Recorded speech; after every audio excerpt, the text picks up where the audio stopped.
Hi everybody and welcome to a new episode of Diagnosedan. Today we're working on a 2000 BMW 5 Series, an E39 touring model. And the customer complaint on this car is when you leave the car overnight, the air suspension will drop. So let's diagnose this together. Now before we start diagnosing this air suspension system, let's try to find out how it works.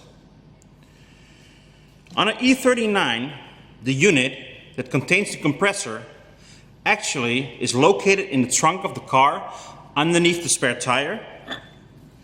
And in this unit,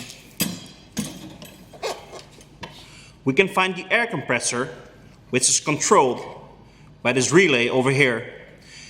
And this relay, on its turn, is controlled by the computer.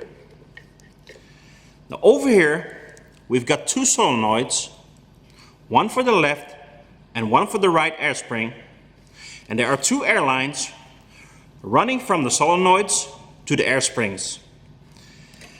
Now the computer can independently lower or raise the left or the right air spring depending on the inputs of the ride height sensors. Now we can actually use the information the customer gave us, asking the right questions, and listening to your customer can save you a lot of time.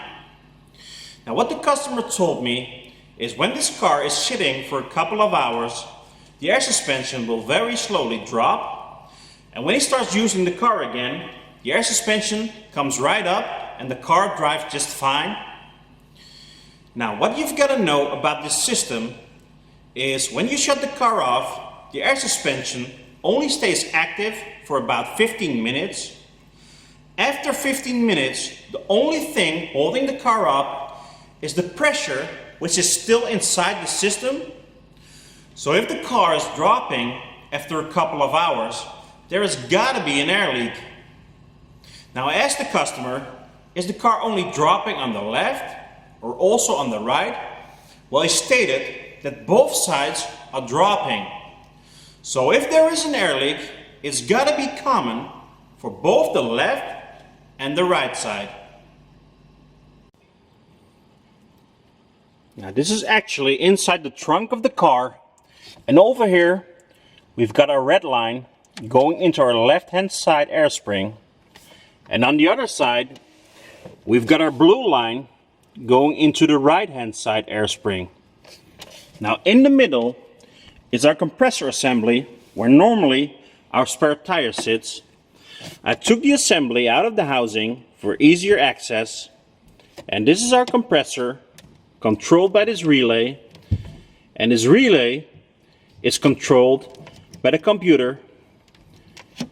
And over here we've got our solenoid or valve block, also controlled by the computer.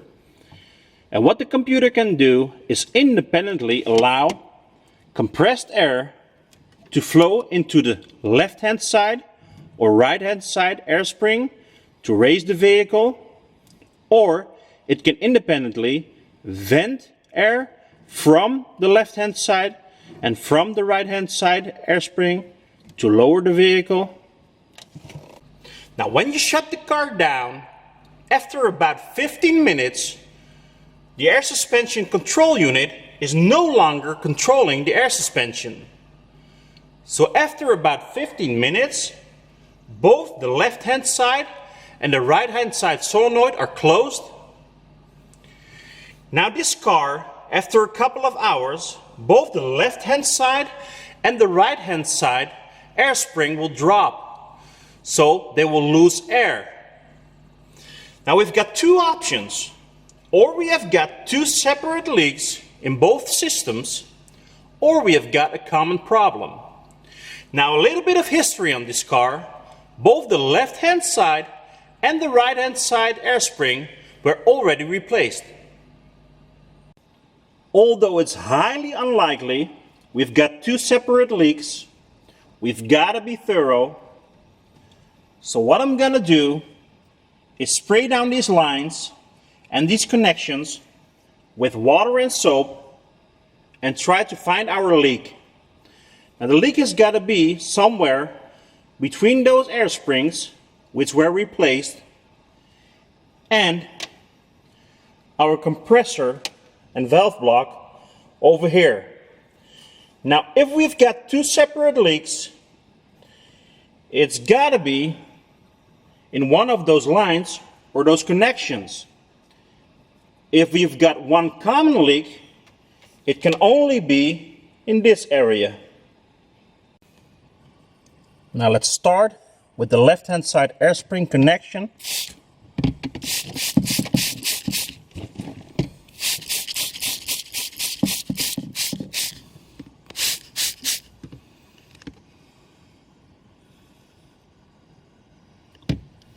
And follow the line. Doing the same with our right-hand side connector.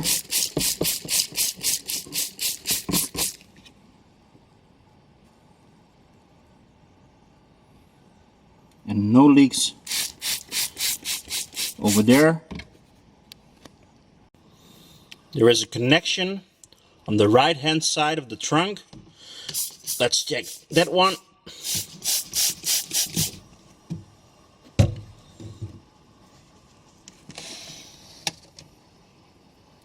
Seems to be no leak over there. Now let's check the valve block.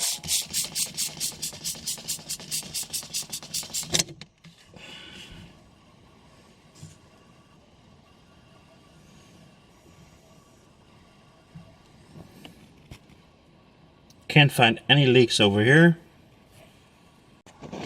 Now let's check our connection. Our compressor. Our line.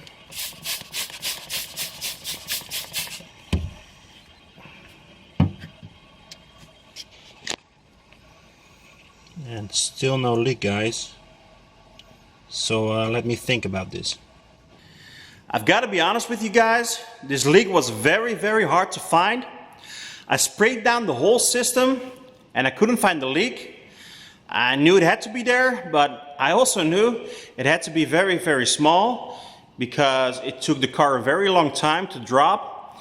Normally soap and water would do the trick, but this time I had to come up with something else. I actually found the leak.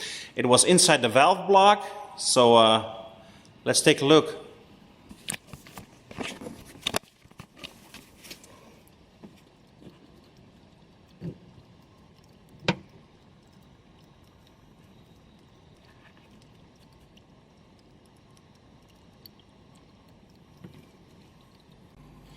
I will put a new valve block in this car, and I'm sure we can call it a fix then. And remember guys, talk to your customer. He or she can give you very important information to lead you into the right direction, and it will save you a lot of time. If you like my video and you want to learn more, please subscribe to my channel. You will get a notification each time I post a new video. Thank you guys. Diagnosedan, fixed it again.